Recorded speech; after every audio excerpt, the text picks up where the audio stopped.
Politique 2012 avec Christophe Jacubizine. Christophe, François Bayrou a présenté hier son programme présidentiel. 20 propositions contre le surendettement et pour l'emploi.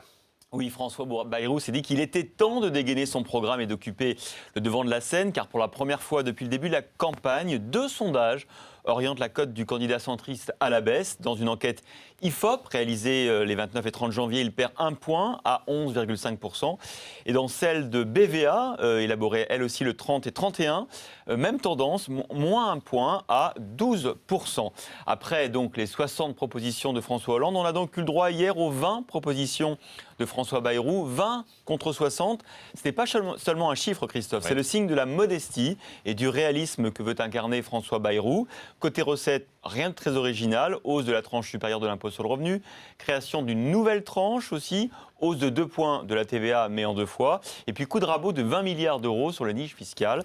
Côté dépenses, François Bayrou appuie sur le frein, aucune dépense nouvelle, contrairement par exemple aux candidats socialistes, mais aussi par rapport au programme de l'UMP. L'argument de François Bayrou, c'est de dire que les 2 autres candidats ne disent pas la vérité aux Français et que lui joue carte sur table. François Bayrou a toujours l'ambition d'être au second tour, Christophe. Est-ce que c'est possible ?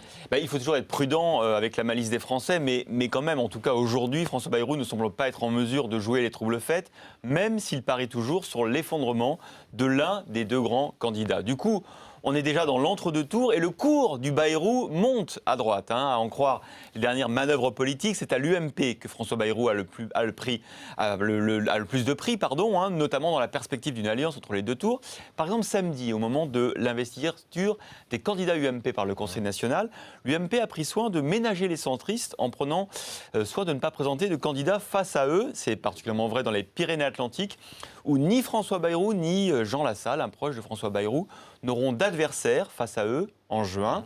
François Bayrou a aussitôt réagi en dénonçant un petit jeu de l'UMP consistant à faire croire qu'il y aurait une entente entre lui et le parti du président. Mais encore ce matin, dans le Figaro, c'est François Baroin, le ministre des Finances, qui rappelle que, je cite, François Bayrou et la droite ont gouverné ensemble et que le 2e quinquennat redéfinira les contours de la majorité présidentielle. Et que François Hollande de François Bayrou ? Vous savez, en politique, souvent homme varie. Il y a 2 mois, François Hollande expliquait, c'était sur RMC et BFM TV à 8h30, que François Hollande avait vocation à entrer dans son gouvernement s'il le soutenait entre les 2 tours. Et puis, jeudi dernier, sur France 2, c'était tout le contraire. François Hollande expliquait que puisque François Bayrou disait que son programme ne tenait pas la route, il n'y avait aucune raison qu'il fasse partie du gouvernement de François Hollande. Décidément, vous voyez en politique, être le 3e, voire le 4e homme, c'est pas forcément la meilleure position. Merci beaucoup, Christophe Jacubizine.